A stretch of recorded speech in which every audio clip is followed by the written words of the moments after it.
Hello കൂട്ടുകാരെ, ഇന്ന് നമ്മൾ പോകുന്നത് എവിടെയെന്നറിയോ? കോന്നിയിലെ ആനക്കൂട് കാണാനാണ്.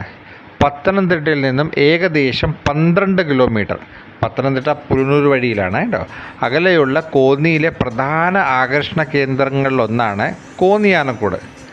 ആനക്കൂടും സ്ഥലം ഏകദേശം 9 ഏക്കറിലാണ് വ്യാപിച്ചു കിടക്കുന്നത്. വണ്ടി പാർക്ക് ചെയ്യാനുള്ള സൗകര്യങ്ങളുണ്ട്. അത് കഴിഞ്ഞ് നമ്മൾ ടിക്കറ്റ് എടുത്ത് അകത്ത് കയറുകയാണ്. അകത്ത് കയറി ചെല്ലുമ്പോൾ ആദ്യം നമ്മൾ ചെല്ലുന്നതാണ് മ്യൂസിയം. ഇവിടെ പല പല ആനകളെ ഉണ്ടാക്കി വച്ചിരിക്കുകയാണ്. അതിൽ ഉള്ള വോളണ്ടിയർ നമുക്ക് വിശദീകരിച്ച് നമ്മളെ ആനകളെക്കുറിച്ച് ഉണ്ടാക്കി വച്ചിരിക്കുന്ന വസ്തുക്കളെക്കുറിച്ചും ഡീറ്റെയിൽസായിട്ട് നമ്മളെ പറഞ്ഞ് മനസ്സിലാക്കുകയും ചെയ്യുന്നുണ്ട്. 1942 ആനക്കൂട് സ്ഥാപിക്കപ്പെട്ടത്. കാട്ടിൽ നിന്ന് പിടിച്ചുകൊണ്ടുവരുന്ന ആനകളെ താപ്പാനകളെ ഉപയോഗിച്ചാണ് പരിശീലിപ്പിക്കുന്ന കേന്ദ്രമാണിത്. മുൻപൊക്കെ കാട്ടാനകളെ പിടിച്ചിരുന്നുവെങ്കിലും 1970 ആനപ്പിടുത്തം അവസാനിച്ചു. വാരിക്കുഴിയിൽ വീഴ്ത്തിയാണ് ആനകളെ പിടിച്ചിരുന്നത്. മുണ്ടോമൊഴി, മണ്ണാറപ്പാറ തുടങ്ങിയ സ്ഥലങ്ങളിൽ നിന്നാണ് പ്രധാനമായി ആനകളെ പിടിച്ചിരുന്നത്. 6 ആനകൾക്ക് പരിശീലനം നൽകാനുള്ള ശേഷിയുള്ള ഈ ആനക്കൂട് കോന്നിയിൽ കൊച്ചപ്പൻ, പത്മനാഭൻ, ബാലകൃഷ്ണൻ, റാഞ്ചി, സോമൻ എന്നീ ആനകളെ പ്രധാന താപ്പാനകൾ.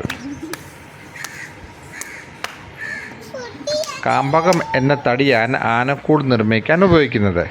12.65 മീറ്റർ നീളവും 8.60 മീറ്റർ വീതിയും 7 മീറ്റർ ഉയരമുള്ള കോന്നിയിലെ ആനക്കൂടാണിത്. ഇപ്പോഴുള്ള ആനകൾ സോമൻ 65, പ്രിയദർശൻ 30, മീന 15, സുരേന്ദ്രൻ 19, കൃഷ്ണൻ എന്നിവയാണ്. ആനക്കൂടിനനുബന്ധിച്ച് ഒരു അന്യ മ്യൂസിയവും ഓഡിയോ വിഷൻ റൂമും സ്ഥാപിച്ചിട്ടുണ്ട്. പ്രവേശനം ടിക്കറ്റുകൾക്കുള്ളവർ മാത്രം. അവിടെ എത്തിച്ചെത്തുന്നത് എങ്ങനെയാണെന്ന് പറഞ്ഞാൽ പത്തനംതിട്ടയിൽ നിന്നും കുമ്പഴ വഴി കോന്നിയിലെത്തുക. കോന്നി കാവലേക്കിൽ നിന്നും വലത്തോട്ട് സർക്കാർ ആശുപത്രി റോഡ് തിരിഞ്ഞ് 300 മീറ്റർ കഴിഞ്ഞാൽ വലതുവശത്ത് ആശുപത്രി കഴിഞ്ഞാലുടൻ ആനത്താവളം കാണാം. വിപുലവുമായി പാർക്കിംഗ് ഏർപ്പെടുത്തിയിരിക്കുന്നു. പുനലൂരിൽ നിന്നും പത്തനാപുരം വഴി കോന്നിയിൽ എത്താം.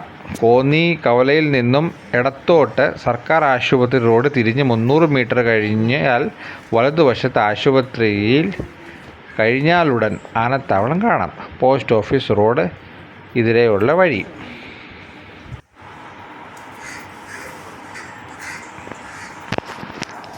ആനക്കൂട്ടത്തിൽ നിന്ന് വേർപിരിയുന്നതോ മുറിവേറ്റതോ കാട്ടിൽ അലഞ്ഞു തിരിഞ്ഞുകയോ ആയ ആനക്കുട്ടികളെ ഇവിടെയുള്ള പരിശീലകർ പരിശീലിപ്പിക്കുന്നു. പരിചയസമ്പന്നരായ പരിശീലകർ അവരുടെ ചിട്ടയായ പരിശീലന രീതികൾ ഉപയോഗിച്ച് ആനക്കുട്ടികളെ മെരിക്കുന്നു. ആനകളെയെല്ലാം കണ്ടു കഴിഞ്ഞ് അവിടെ നിന്ന് അതിൻ്റെ അപ്പുറത്ത് തന്നെ ചെറിയൊരു പാർക്കുണ്ട്. ഈ പാർക്കിൽ നമുക്ക് വിശ്രമിക്കുകയും നമുക്ക് ഊഞ്ഞാലാടുകയും ഇരിക്കുകയും ഒക്കെ ചെയ്യാം. നല്ല അന്തരീക്ഷമാണ്, നല്ല രസമുള്ള ശാന്തമായിട്ടുള്ള മനസ്സിലൊരു കുളിർമയും ഒരു ശാന്തത അനുഭവിക്കാൻ വേണ്ടി ഏറ്റവും നല്ല സ്ഥലമാണിത്. അതുകൊണ്ട് എല്ലാ കൂട്ടുകാരും പ്ലീസ് ഈ ഒരു പ്രാവശ്യമെങ്കിലും ജീവിതത്തിൽ ആനക്കൂട് വന്ന് കാണേണ്ടതാണ്.